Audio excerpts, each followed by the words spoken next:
魏总，一会儿您记得说铸就全方位旗舰，赏巅峰之作。好吧。好的。OK。哎，魏总准备好了吗？准备好了。3、2、1。哎，不行，不能这么拍。这种说漂亮话、代言的太多了。我的代言不能这么干，我要自己做代言，是因为啊，我怕。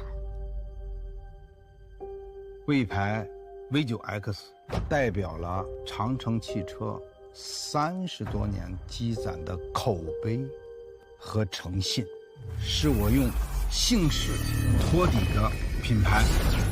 这件事儿，别人啊没法代替我。他们拿到剧本才知道这台车，我从第一张草图就开始参与了。这台车我跟团队打磨了6年，没人比我更懂这台车。造车第一台是好车，第10万台还得是好车。我去当品质监督员，说到底是怕用户买回去的不是我心里的那台车。开高速、跑山路，各种极限路况，我去当产品体验官，说到底还是怕用户是第一个发现问题的人。一辆车几十万，对每一个家庭都是件大事儿，要用得住，有人管，让人放心。买车时，销售细不细心，承诺兑现没有，我会紧盯运营质量，有吐槽当面说，有问题当场就办，让大家用得放心。这不是一阵子，是管这车一辈子。30多年，我们如履薄冰。有人说我轴，但人呐，不偏执一点，事儿就不可能做到极致。怕砸口碑，怕用户失望，怕辜负每一个信任我们的人。正是这些怕，才有了今天的长城。害怕才能做得更好，什么都不怕才是最可怕。大家选择长城，我就要肩负起这份责任，让每个选择魏的人放心，这才是真正的代言。我的代言才刚刚开始，魏，你放心。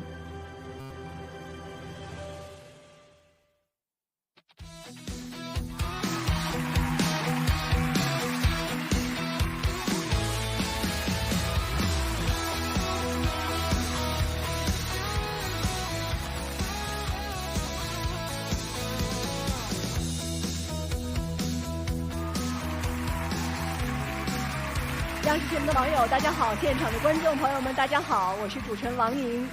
此时此刻，我在位于河北保定的长城汽车技术中心，一起来见证魏牌 V9X 正式上市。今天刚刚大家看到了这个短片，我脑海当中有很多的问题，因为作为10几年的记者，提问是我的工作，提问也会变成我的本能。当我看到一位车企的掌舵人亲自下场，为他的品牌来做代言，而且是终身保质、终身保修的时候，其实我心里最大的疑问是，他为什么理由是怕呢？这个帕字背后有什么样的故事？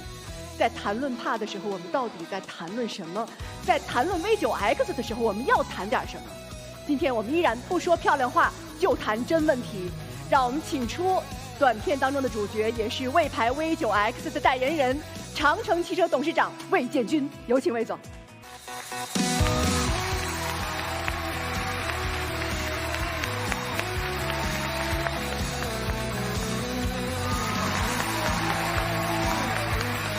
哎，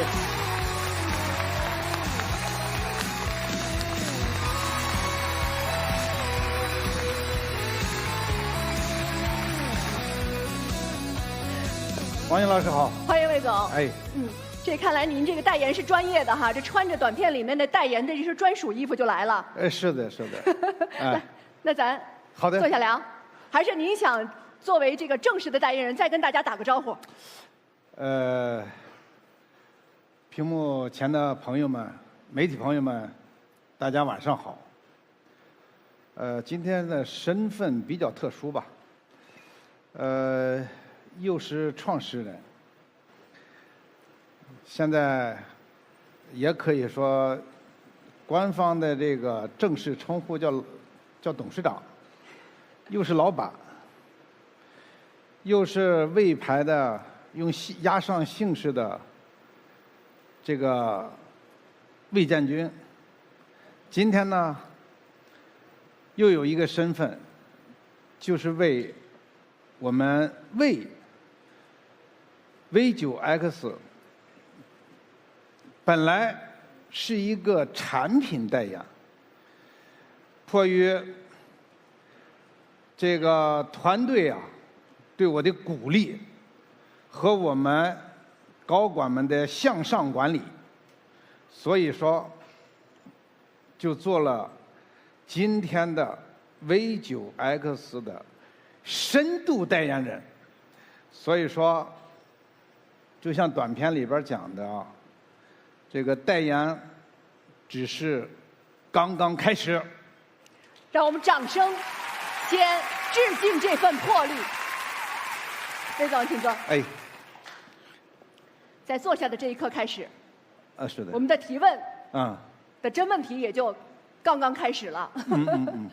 您看短片当中，大家印象最深刻的应该有很多话哈，但是对于我来说，印象最深刻的是您说，其实害怕才能够把事儿做到最好，什么都不怕才最可怕。那在您心里，什么最可怕？实际上，我们这么多年啊，这个的的确确就像片子里边讲的，叫如履薄冰。哎，我们怕的是，实际上长城一直践行这个诚信契约，所以我们做商业的本质啊，我们怕的是用户买回去这个产品啊，这个不是他心目当中的那个质量，或者不是那台车，或者是没达到他的预期。我们是怕呢砸了我们的口碑，也是怕用户失望。实实在在的讲，也怕我们每一位用户啊，我们辜负了每一位用户对我们的信任，这是我们那个最怕的。所以说，我们也讲了啊，就是怕才能做得更好，要敬畏这个技术，敬畏质量，敬畏这个产业。所以说，做企业最重要的就是怕失去信任，失去敬畏之心。哎，做事儿没有底线，失去了用户，那才是真正最可怕的。我们是这样理解的。可是我们看到您从创立魏牌，然后到今天这段时间，我们看到您正式做了他的代言人，其实得有10年的时间了。为什么您从今天才开始怕呀？实际上，我们一直是在怕的这个路上，还是刚才讲的这个敬畏啊，这个市场在变化，用户也在变化。这个技术也在变化，包括平台数字化。我们长城汽车呢，实话讲也是在积极的边走边学，要引领这个时代，赶超这个时代，为了更好的做出更好的产品，我们在经营上、研发上、服务上，都是以用户思维为导向。可以说，我们这团队大家不管是在技术、服务、生产、这个制造，大家都是带着敬畏，苦练内功。这个，但最近这10年吧，应该说，近这10几年，我们不变的就是对，除了敬畏，我们这一群人，就是对造车的这个热爱，很有激情，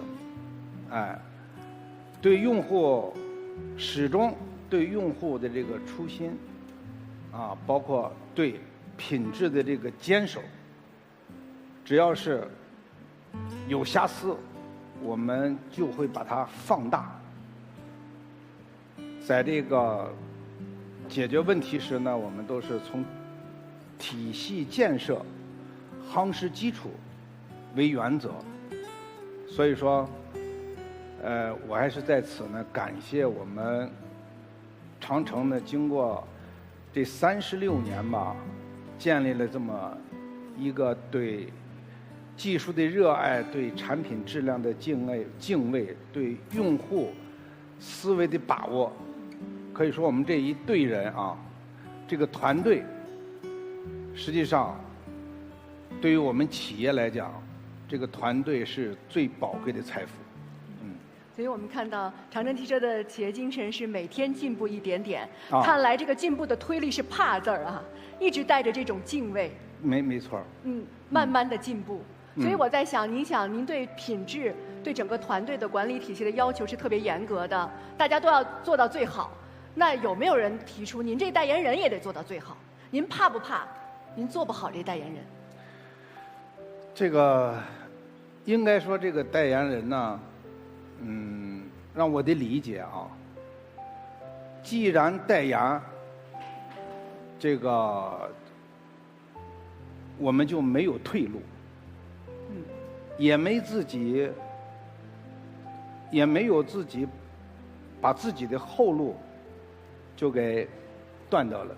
您这真是大实话。不，这个你既然代言，您以性托底，就是让您自己没退路，也让团队没退路了那是所以说呢，我们会在全链路上去下功夫，从研发、制造、品控，到我们的产品的这个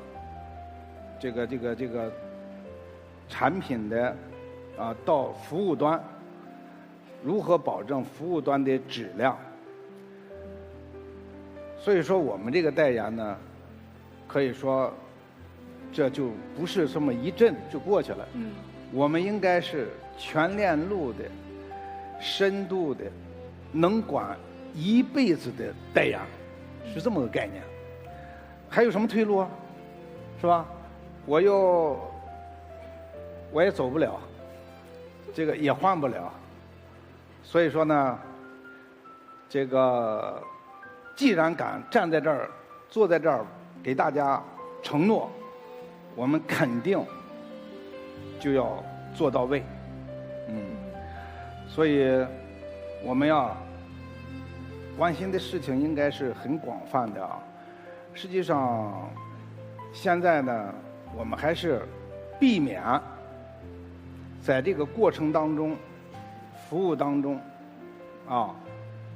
不能让用户这个踩坑。所以我要亲自要体验各个环节，比如说用户买车时，是吧？这个现在也有很多企业啊，这个不良风气啊，不明码标价，是吧？设置这个套路，哎，乱收费，哎，这个而且呢，承诺了很多，兑现的很少，像这个我们都要关注。用车环节也怕呢，在维修时啊偷工减料，现在这个事儿的的确确是有偷工减料。现在这个社会呢，这个小病大修，收费呢也不透明，所以说这一系列的问题我们都要管。买车时、卖车时，是吧？这个过程，它这个车的生命周期里边儿，它有交易，是吧？我们通过我们的产品质量和我们的市场占有率，我们呢不要长城的这些产品呢，大部分在保值率排行当中，我们都在头部，有第一的，也有第二，也有第三的，表现在行业里边还是可圈可点的。所以说呢，我们在这儿呢也要提出来，怕这个卖车时、换车时，是吧？这个保值率低，给用户带来损失。所以说，我们要在这个过程当中啊，这些实实在在的痛点环节，哎，这个不能可以说防止我们在过程当中，我们管理不到位，或者是监督不到位，这个不能这个忽悠用户。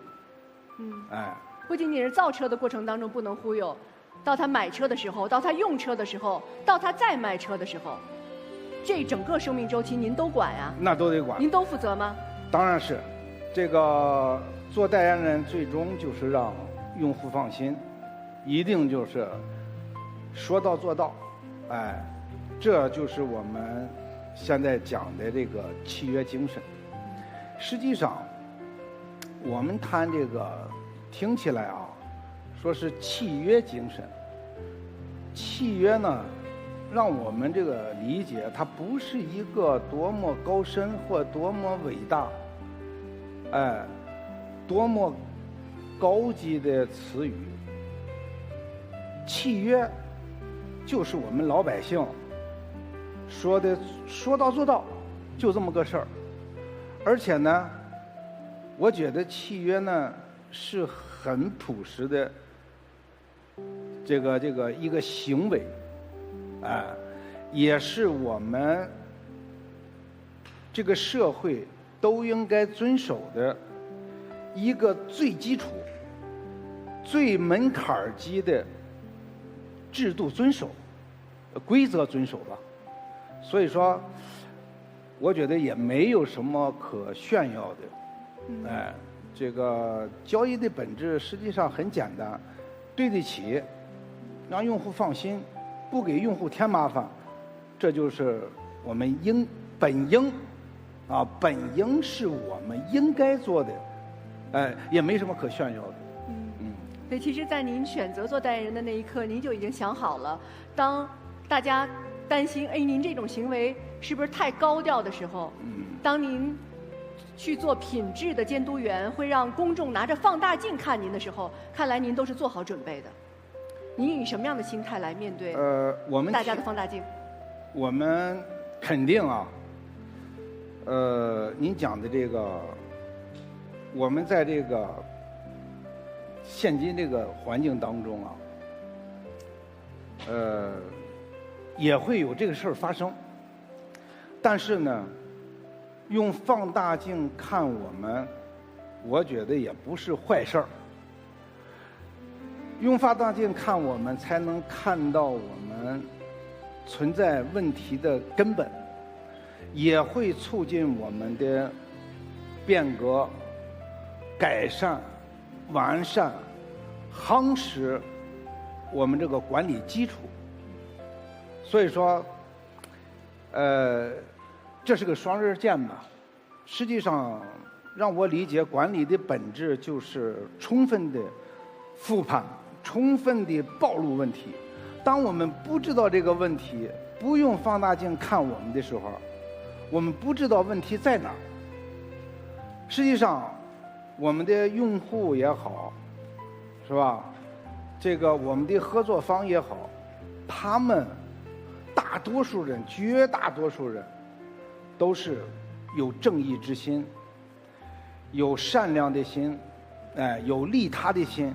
所以说，我觉得这个用放大镜看我们也无所谓，是吧？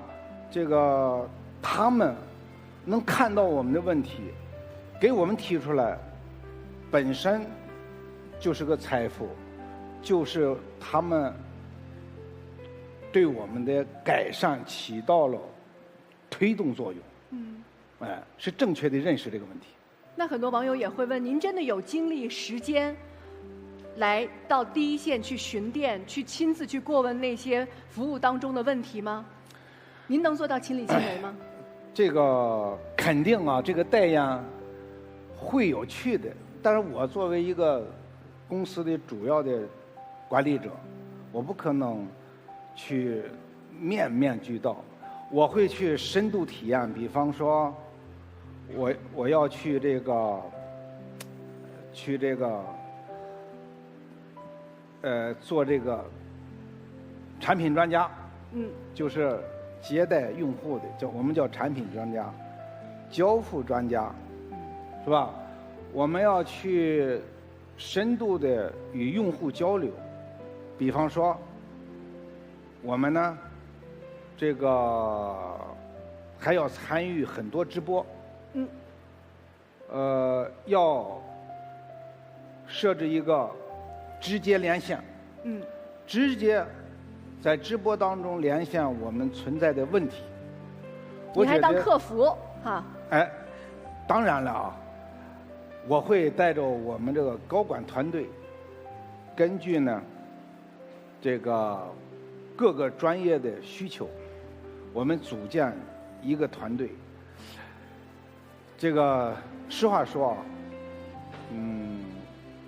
这也是表示啊，这个亲自下场，这个绝不是为了这个表演，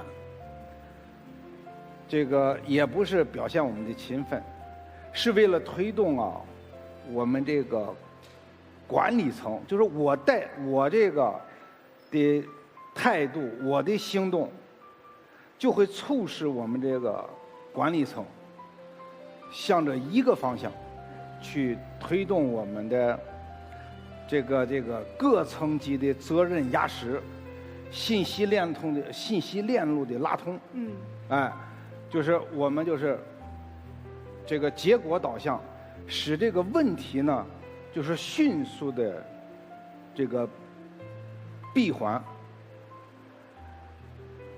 这个，就是台下的高管都坐着呢，大家现在手上都捏了一把汗，说我这个身上的担子就更重了，他们都要冲到一线去。我已经无路可退了。他们有路可退吗？他们也无路可退。所以说我无路可退的时候，我一定让我们的高管也无路可退。所以说，只有这样一个无路可退，才能让用户有这个确定性、安全性和及时性。所以说，我们在这儿呢，我今天您这个对我这个特别温和的提问是吧？这个提问吧，我们这已经是吧，给大家宣示了我们的态度。所以说呢，这个，我也不能说请我们的用户放心，看我们如何去，是吧？为用户真正做到这个出行购买有问题，我们做到兜底，让他们无忧。可以说这个魏牌呢，这个只有魏牌的高管们无路可退吗？不是。其他品牌呢，他们有路可退吗？这个代言，我觉得意义非凡啊，就是作为我们长城汽车来讲，意义重大。也并不是说我是魏牌的创始人，是吧？押上了姓氏。实际上呢，只要魏牌发现的问题，在我们这个长城的这个各个品牌当中，它一定存在着共性。也就是说，通过魏牌，我们会将我们的哈弗、欧拉、坦克，甚至皮卡，它在这个不管是刚才讲的契约，我们在服务，在这个打击这个过度夸张，什么小病大修，是吧？偷工减料上，我们都会是这个并行开展的，哎，所以说这不是偏心啊，这也是通过魏牌，我们呢把所有的管理变成积淀，向我们所有的用户服务都是一个水准。当长城的管理者们无路可退的时候，我们就有好车可开了，就有好车可用了。这个我相信是这样吧，哎，我相信是这样。那既然说到车，您在这个短片当中有一句话很打动人，说我特别害怕用户买到的车不是我心里的那台车。您心里的这台车是什么样的车呀？有什么不一样？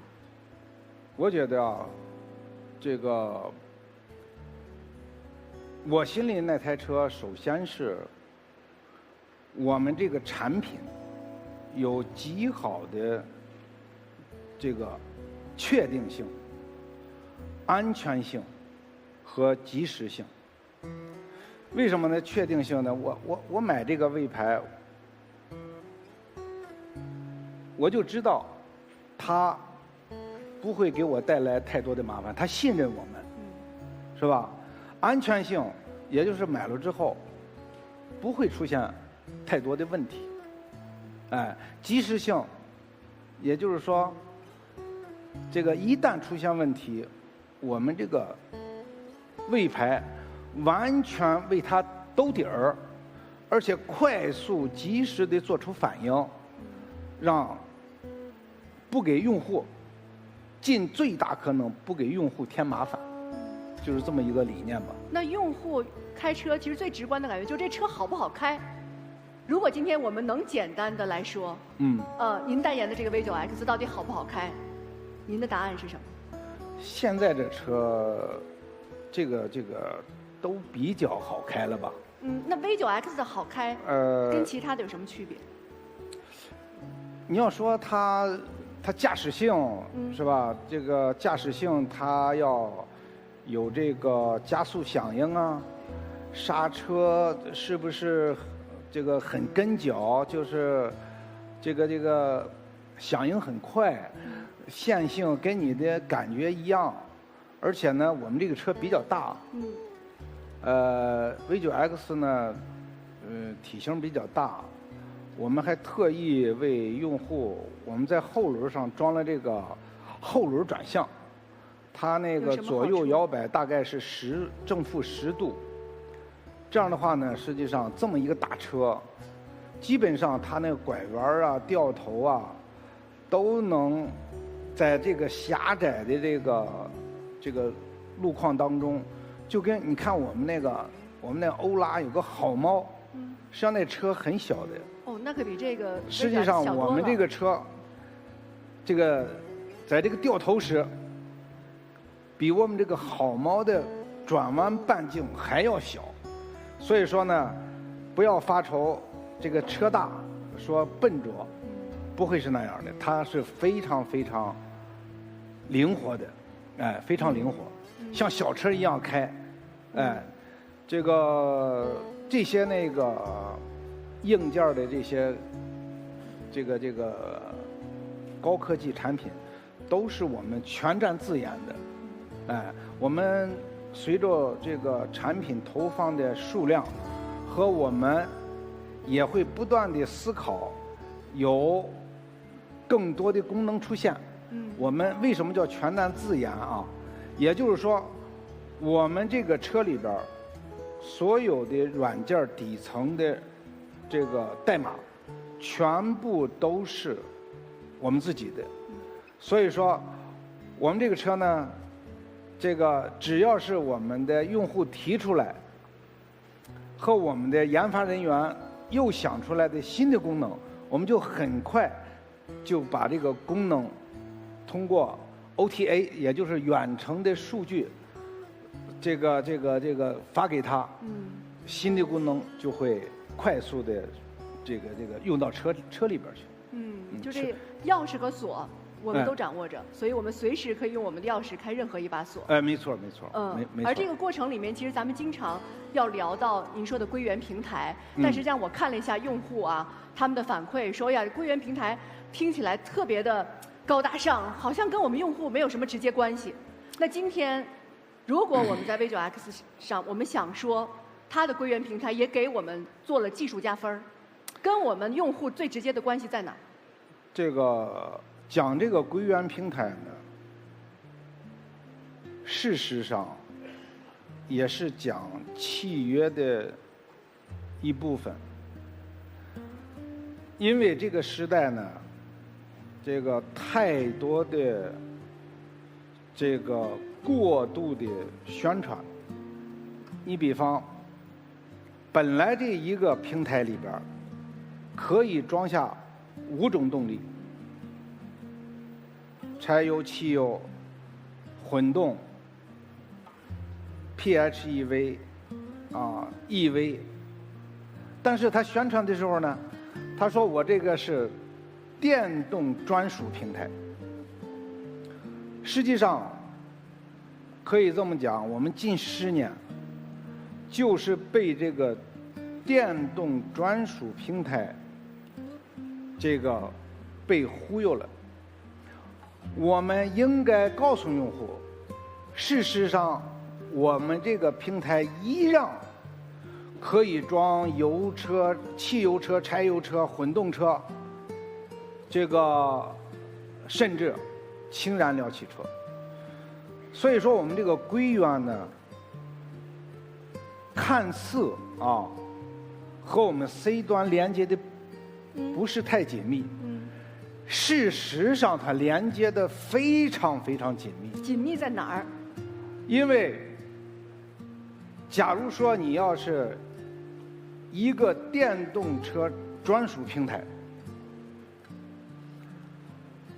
你的市场的规模、市场的资源是我们归源的1/3都不到。我们这个归源平台由于动力的多样化、配置的多样化，我们理论上我们可以卖到全世界去。可是现在全球有大概50%以上的国家是缺电的国家，你这个电动车你就卖不了那么大量。你理论上你比我小300%，它是我的1/3，它的成本就不容易摊薄，你量就不会做到那么大，你的研发费就高，你的模加减费用就高，你的生产成本也高，这些都会转嫁到用户上。它没那么大的保有量。你可以去体会凡是保值率高的产品，基本上凡是保值率高的产品都是这个存量大的。因为存量大，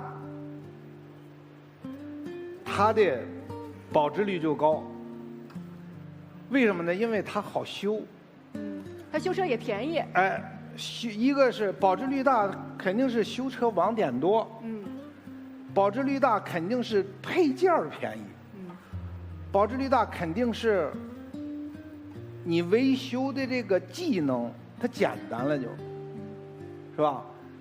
所以说，虽然我们的用户不会买我们5种动力，他只要买其中1种，他就会从长期看，他就会受益的，因为我们的市场规模大。哎，你现在我们的电动车，我们的友商也在抱怨，说我们这个现在的电动车的生命周期太短了。一般的我们从传统看，好的生命周期是5年，更好的就是那种长尾产品啊，那小众产品是8年到10年。现在呢，我们这个电动车的产品2年就要迭代，2年就要迭代的产品，你想想，谁给你？你那个维修技能还没练好就迭代了，它的存量那么少，它的零部件成本就特别高。所以您一说到迭代的问题，这就是现在市场上的一个普遍的问题。是啊，大家迭代都很快，时间不等人呢，这是一个快市场的时代。您要花6年的时间，咱们把所有的事儿都想好，再去干这件事儿。对啊。可是你丢失了6年的时间呢，将近2000多天，这个时间成本您怎么算的？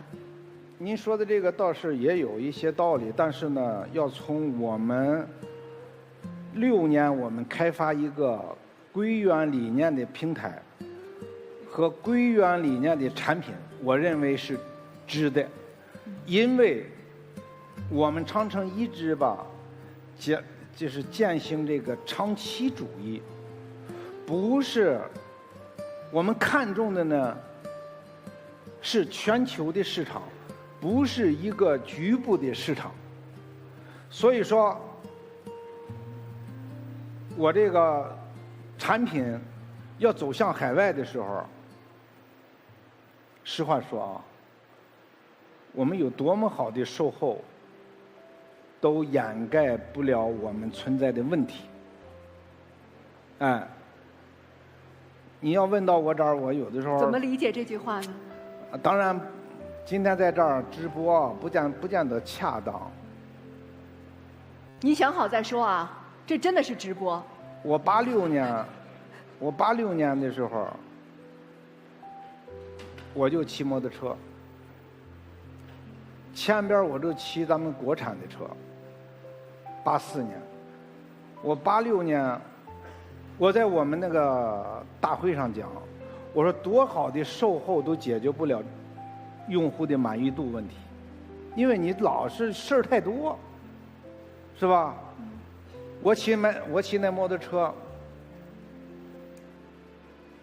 那个铃木的，那个100排量的铃木100，我骑了5万公里，5万公里。这在摩托车的这个行驶很长的里程了，一次都没修过，你还要售后吗？当然，我们售后是需要保证的啊，最终还是将我们的产品做扎实。售后虽然好，及时是吧？我们兜底，但是我们为什么后边要填一句，不要给用户添麻烦？也就是说，你想想，我们自己每个现在是吧？我们现场，我们这媒体朋友们自己都有车。当你在路上，把你放在路上，在路上出问题的时候，你那个心情有多么的焦虑，多么的懊恼，多么的不舒心。所以说，还要从夯实基础上、过程能力上，把我们的可靠耐久真正的做到位，少给用户添麻烦，我们的售后也就变得轻松了。哎，我们是这样理解的呀。因为您曾经开过没出毛病的车，所以您就希望您旗下的车都不出毛病，或者极少出毛病？这个事儿吧，实际上也不是说，这要求是不是高了点儿？但是追求机制，我认为还是应该的。事实上呢，什么家产品都有点毛病，大小的毛病会有，但是你要有了问题啊，就怕有的时候管理不到位，净考核，是吧？这个事儿请示主机厂，事儿的这个拿尺子量。实际上呢，这个企业啊，之所以我们提出这个来，是吧？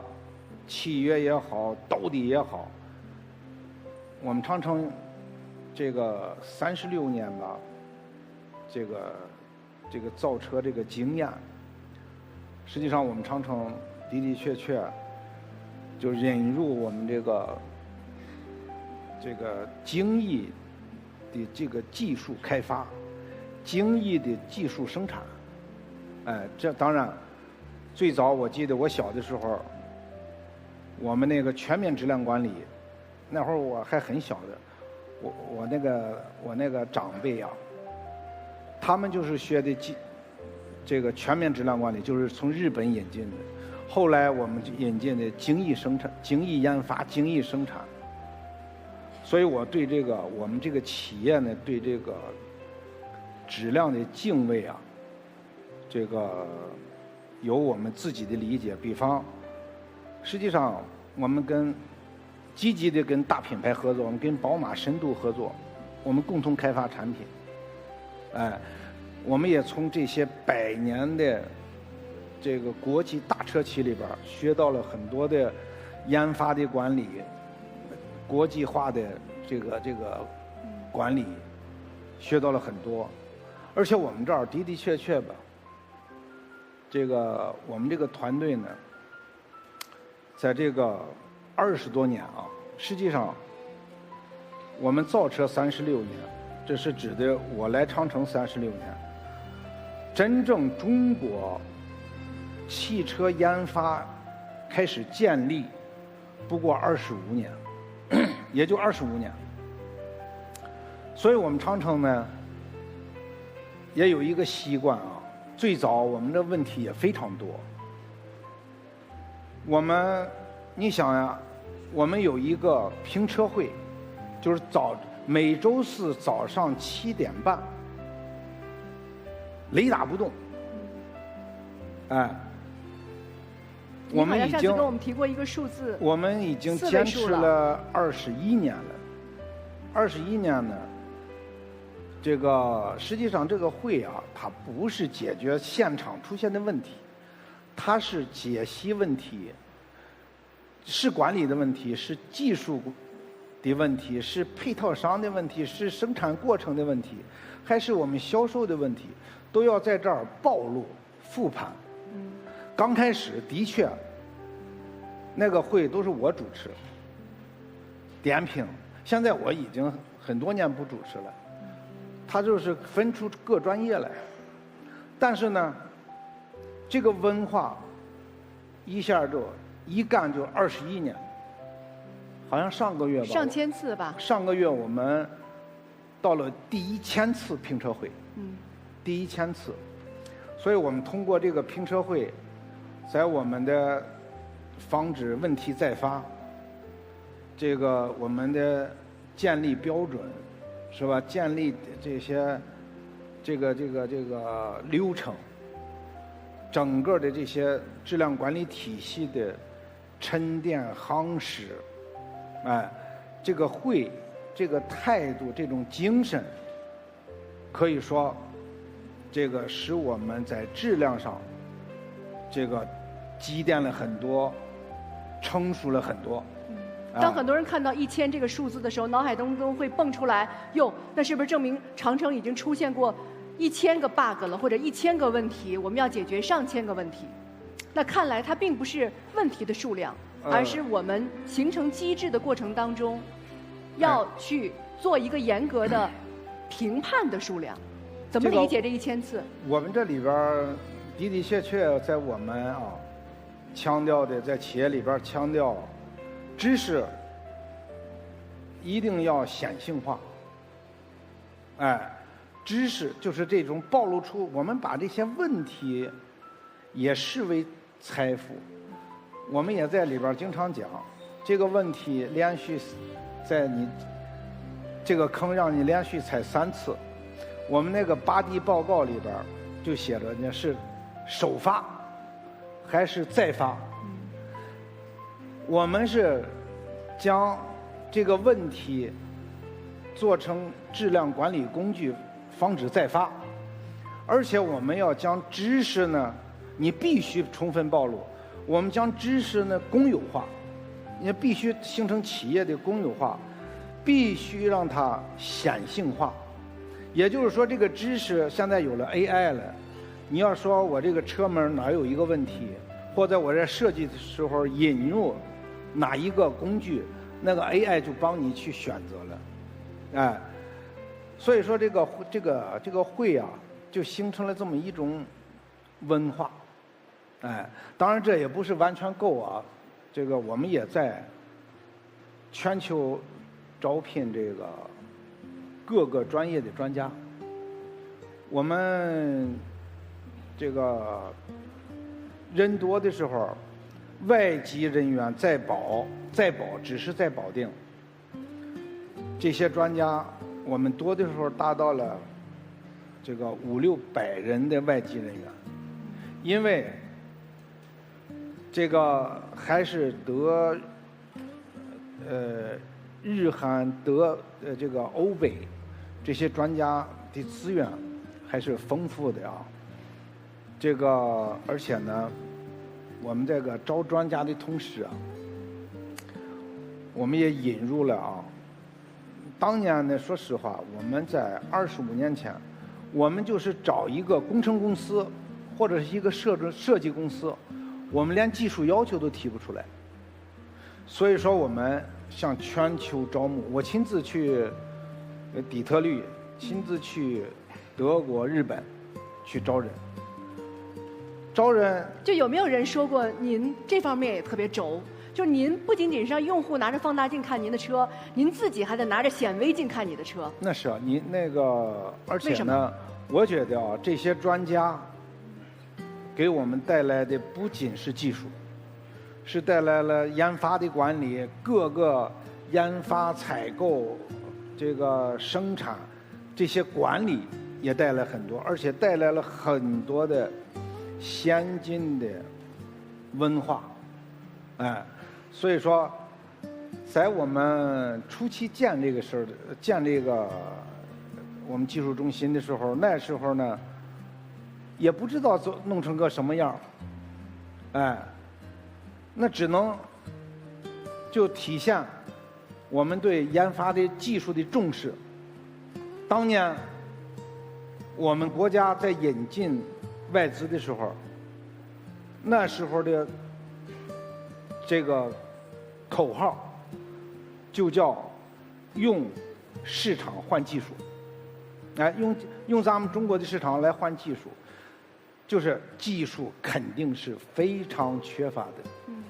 当然光有人也不行，你得有硬件，你得有特别好的装备，否则的话它也等于是这个所谓的这个无米之炊，是吧？它得有很多的硬件，所以那时候我们就提出来，长城叫过度投入。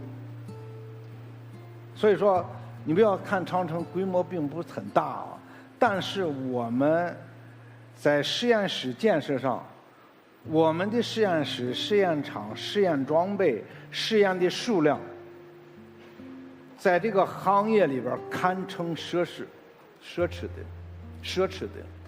这奢侈意味着您会高出普通的标准，给自己除了标准上不封顶。装备，你像我们有全球最大的碰撞实验室，你也去过。我们正在建的8月份竣工的叫气动风洞实验室，主机厂里边只有我们一家有。第一个有全功能试验场的主机厂，我们是第一个有。这个大大小小实验室，从整车到零部件，我们这个实验室的这个总量也得近1000个，近1000个都能用得上吗？你都得用得上。您比方说您坐的这个座椅，你怎么去考验？你这个座椅，你比方说我要上车，我是左舵车，我一上车肯定先蹭这边，是吧？下车要蹭这边。这都要考虑到。那个当时为什么呢我这实验室就会用一个模拟的机器人，模拟这臀部来蹭这儿，我看它能会发生什么变形？那是啊，这是最简单的，最简单的。你看，还有我们现在数字化了，我们现在的这个音响的实验室，那也非常震撼。包括我们座舱里边那个人机的，你看现在那个拍动画片了吧？我们那也是人带上那个传感器，动作捕捉，看我们这个人的操作习惯，是吧？来积累我们的这个那个按钮设在什么位置，那个挡把、方向盘设在什么位置最合理。这些都用数据化来帮助我们把这个人与机器把它做的会更丝滑。您刚才说的每一步这都是真金白银啊！那是。这花不少钱。心疼吗？我们在这个，事实上我也可以给大家分享我这个对研发投入的这个体验。我们认为投入研发这些装备和人才，事实上是性价比最高的。有的有可能用不上，或者不能短期带来效益啊。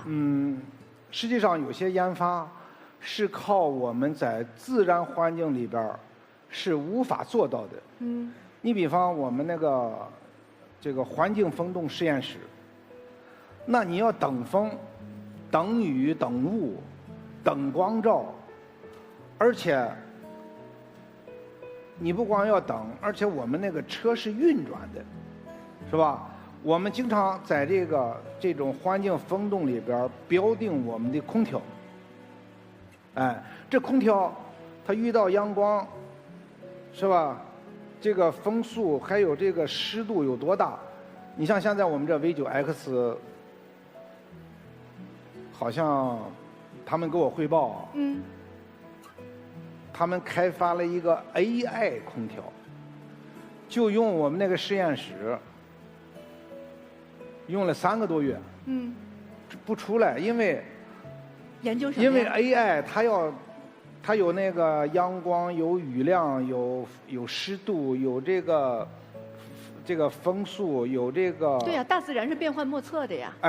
它把这些传感器建立模型，然后呢，你进去之后，它就给你一个适合人的温度。当然，我们这个 V9X 里边第一个用到了这个认知智能。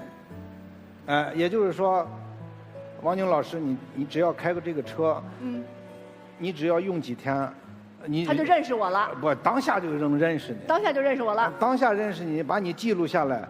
你这一系列的习惯，你下一次他就会帮助你，基本上调整到位。你的座椅位置啊，空调啊，有可能你喜欢听什么歌，你上次听了什么，这次再给你重新放回来，或者是这一系列的都会帮助你，而且他会指导你肯定你就要去上班，你这个最佳路况，是吧？他就会告诉你有没有堵车，所以说这种实验室都会是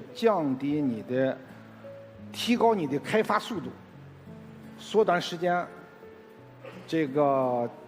降低成本，而且呢，有些在自然环境里边做不到的，它能做到。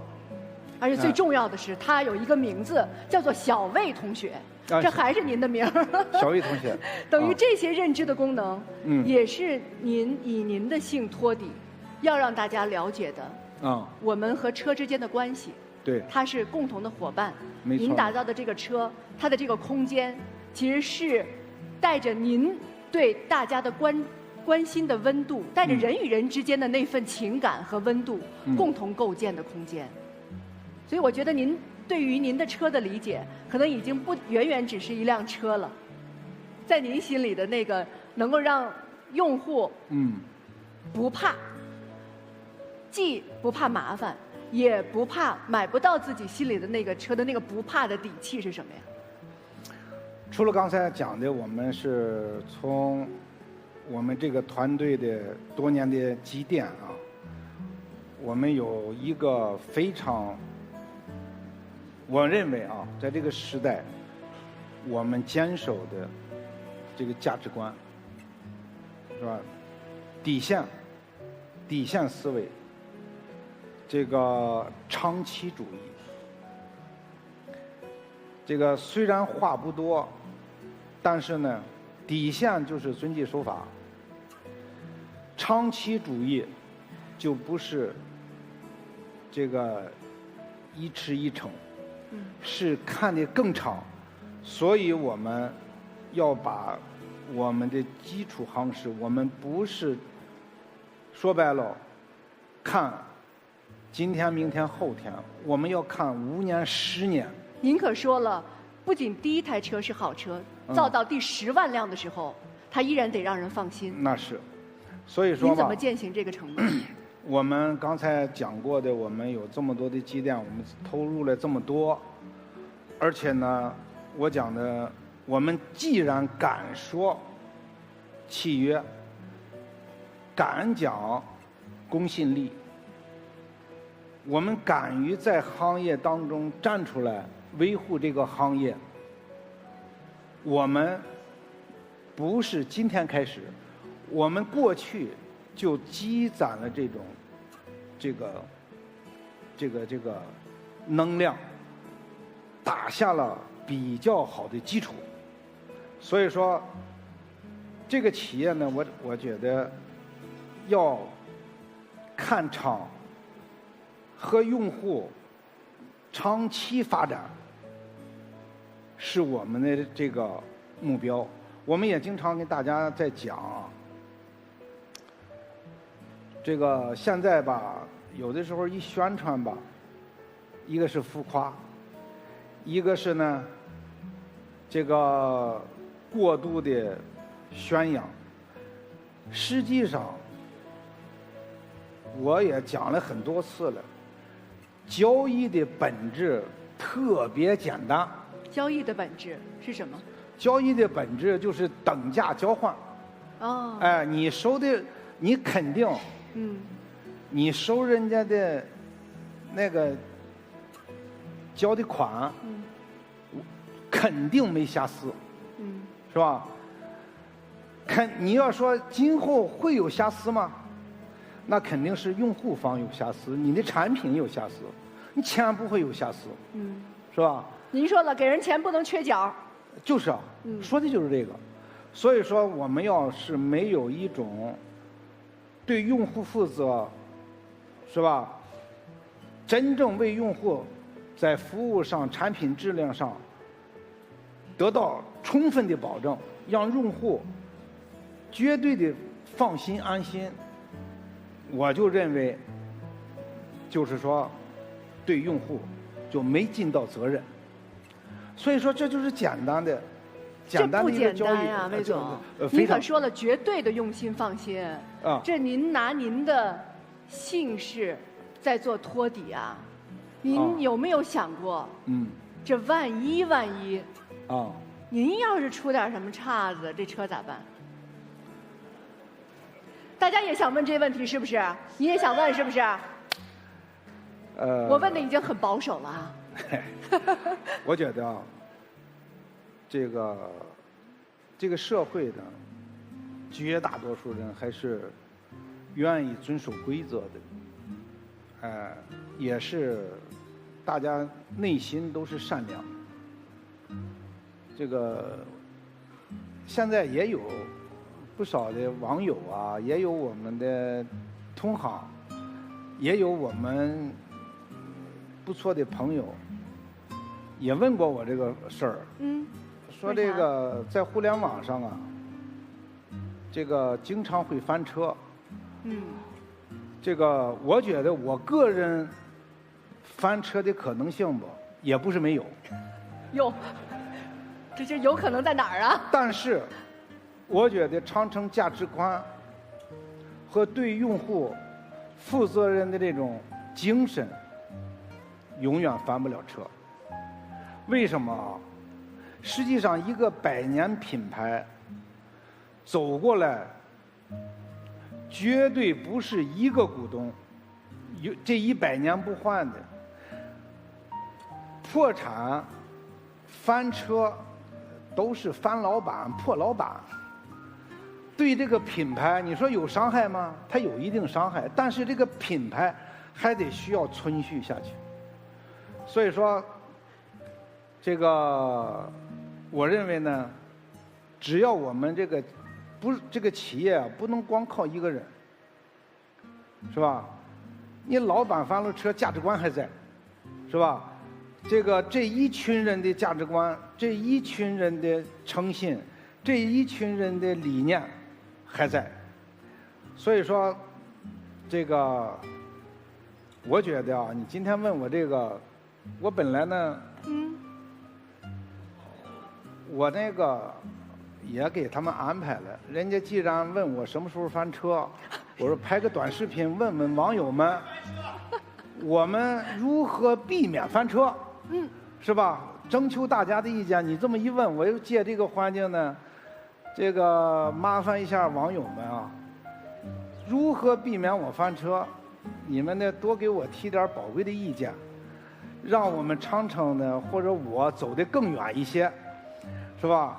所以说，这看征集什么的都有。我第一次看到有人征集避免翻车，到底能有什么样的空间？能有翻车的这个可能性，我都给您想到了啊。我认为我翻车绝不会翻在对用户的忠诚上，这个你放心啊。我们的掌声祝福您，没有字典里人生字典没有翻车2字儿，只有好车2个字，好不好？好车当然啊，我们的确说的怪吓人的，那个既然说到这儿了，我们还是，实际上我们谈什么，从那个内心骨子里边怕什么这些，我觉得今天所谈论的话题啊，我们什么积淀呀，我们没有退路啊。这只限于在咱们现今的这个国情下，实际上我们所做的一切都是当然要做的，是一个最基础的，我们没什么可炫耀的，就是这么一个想法。特别感谢魏总坦诚的、真挚的。让我们看到了为你放心背后我们到底因什么而放心。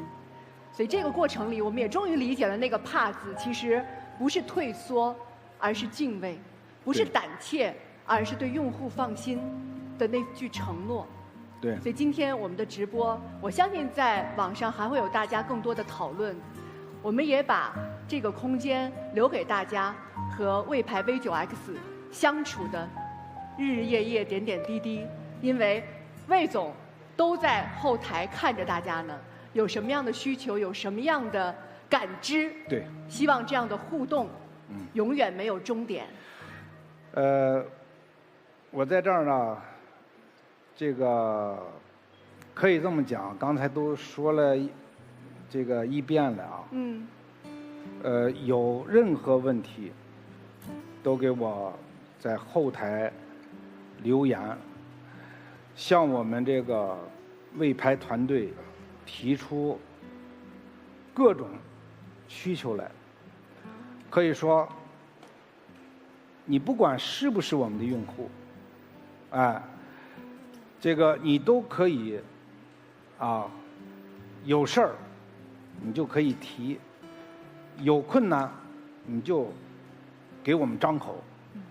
我们长城呢也会有专业的团队来关注我们的广大的这个网友们和用户们。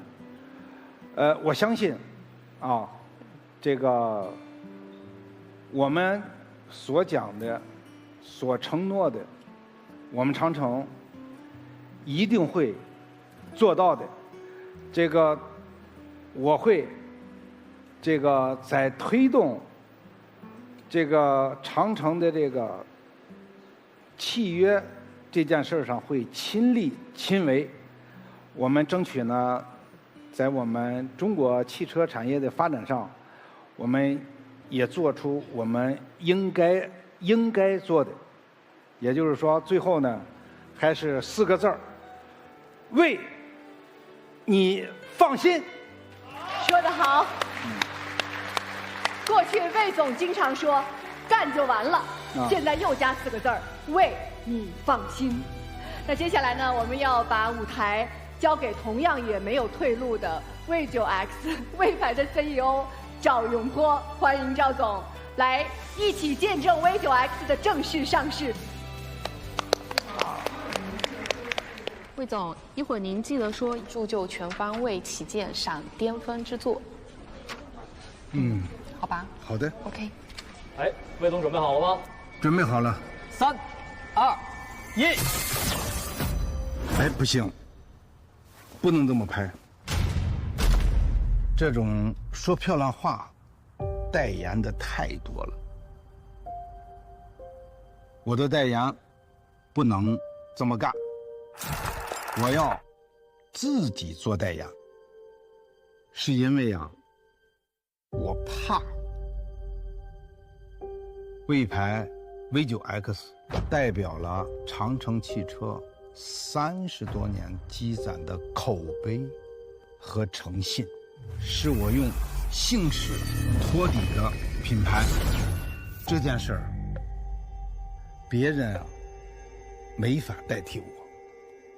他们拿到剧本才知道这台车，我从第1张草图就开始参与了这台车，我跟团队打磨了6年，没人比我更懂这台车。造车，第1台是好车，第10万台还得是好车。我去当品质监督员，说到底是怕用户买回去的不是我心里的那台车。开高速、跑山路，各种极限路况，我去当产品体验官，说到底还是怕用户是第1个发现问题的人。一辆车几十万，对每一个家庭都是件大事儿，要用得住，有人管，让人放心。买车时，销售细不细心，承诺兑现没有，我会紧盯运营质量，有吐槽当面说，有问题当场就办，让大家用得放心。这不是一阵子，是管这车一辈子。30多年，我们如履薄冰。有人说我轴，但人呐，不偏执一点，事儿就不可能做到极致。怕砸口碑，怕用户失望，怕辜负每一个信任我们的人。正是这些怕，才有了今天的长城。害怕，才能做得更好。什么都不怕，才是最可怕。大家选择长城，我就要肩负起这份责任，让每个选择魏的人放心，这才是真正的代言。我的代言才刚刚开始，魏，你放心。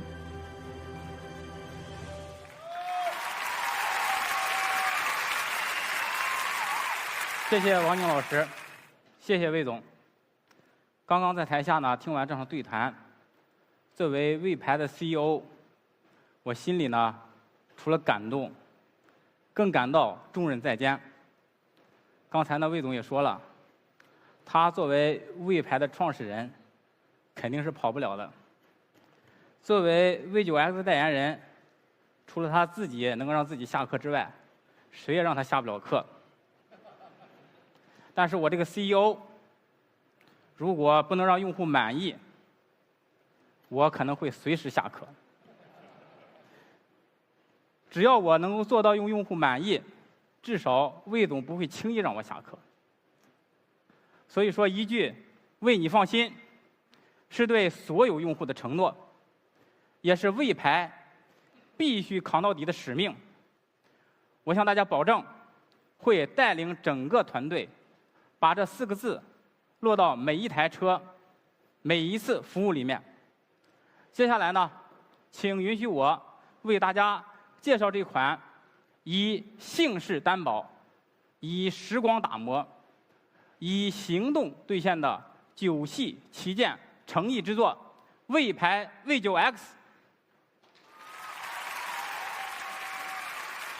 中式豪华，从不是流于表面的炫耀，而是藏风雨行、韵秀以内的东方底蕴，是经得起岁月沉淀的优雅从容。外观上，魏牌 V9X 设计灵魂呢来源于东方的经典美学，车身线条一笔成型，用经得起时间考验的设计，塑造低调内敛的中式豪华的格调。在内饰上，魏牌 V9X 以东方人居哲学打造座舱空间，从不刻意去堆砌配置，只想离你的需求更近一点。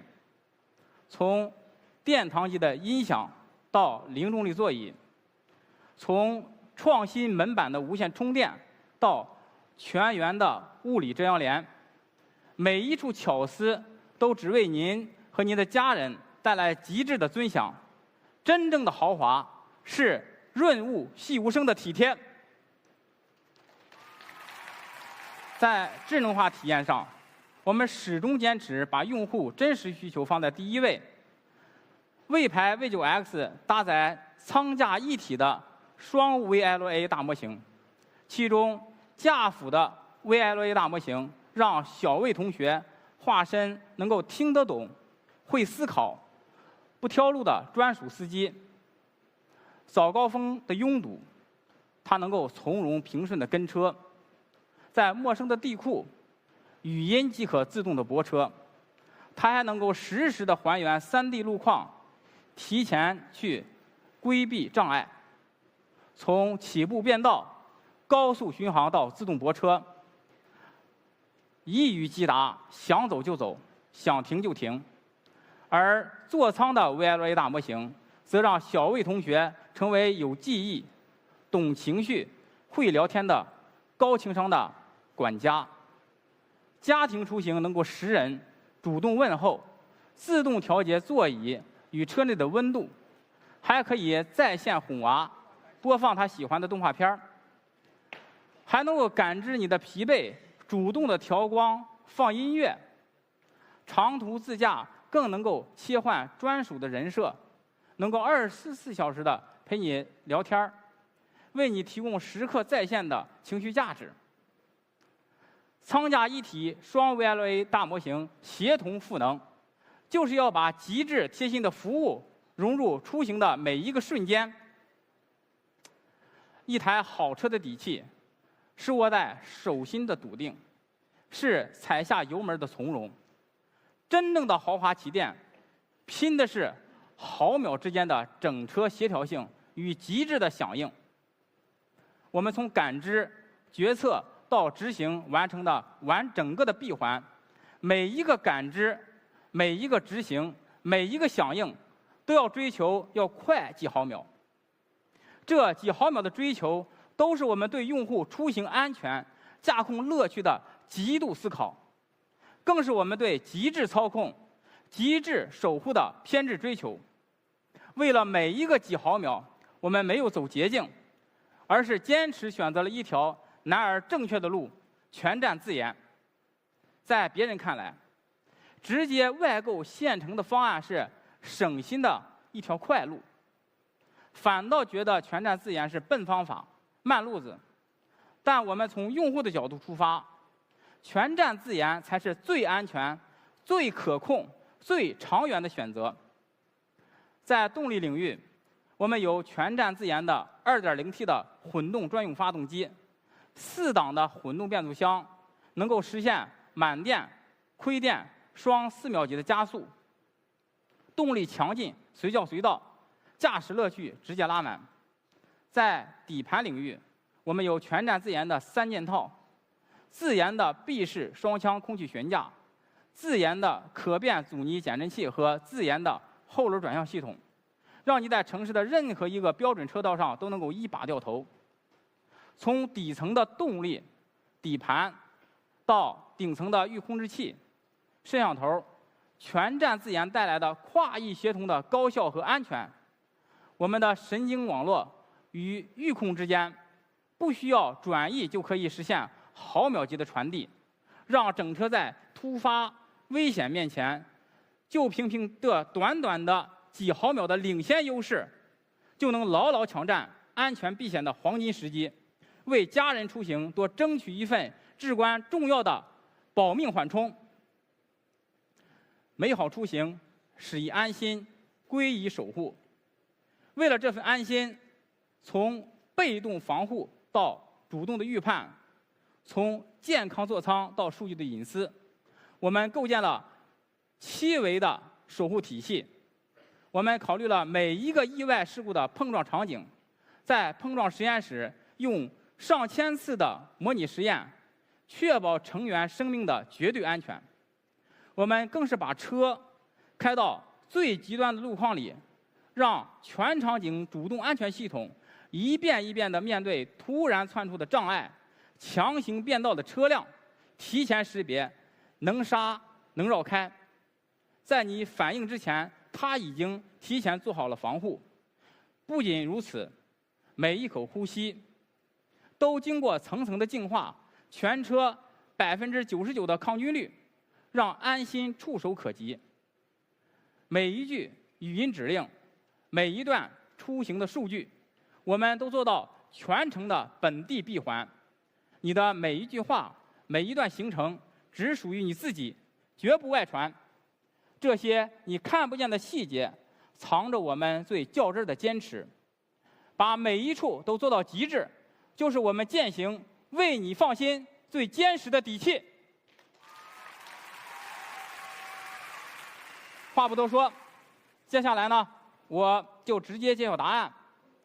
魏牌 V9X 一共有2种轴距、3款配置，兼顾商务出行与家庭舒适，真正做到宜商宜家。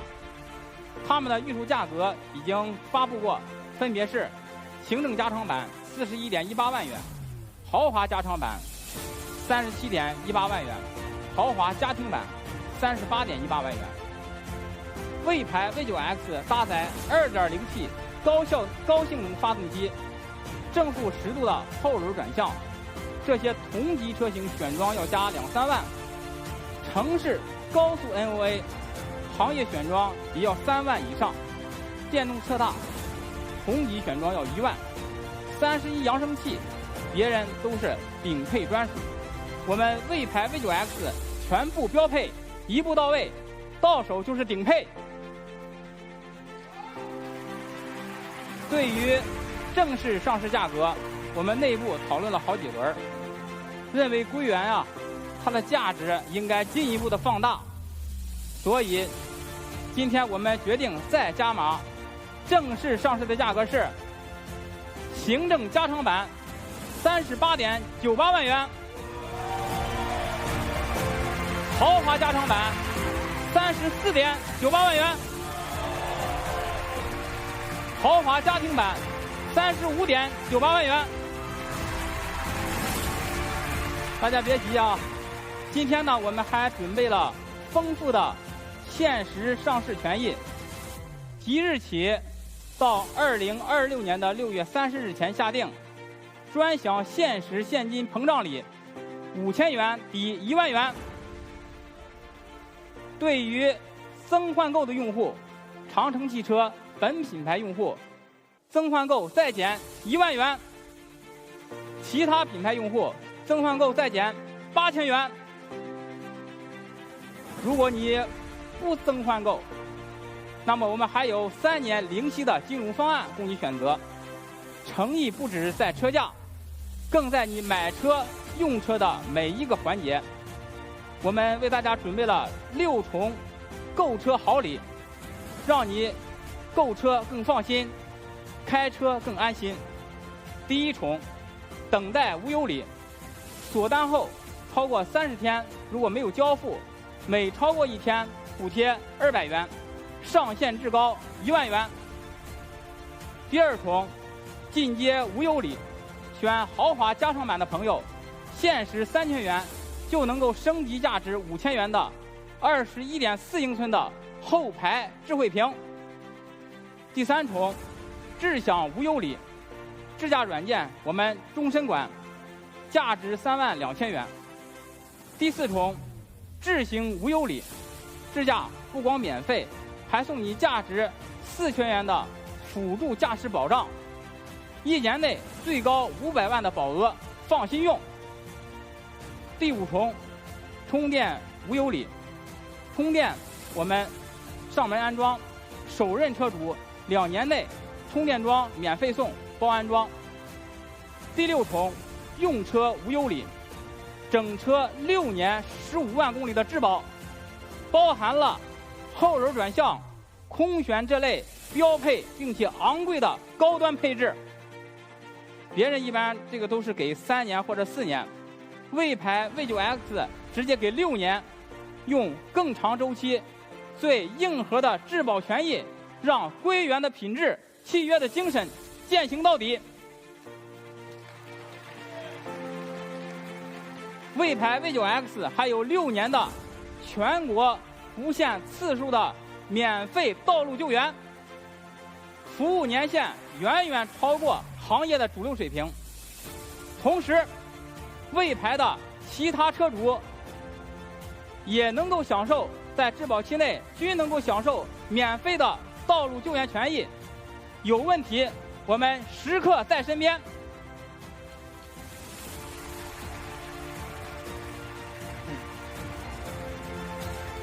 以上呢就是我们的6重好礼。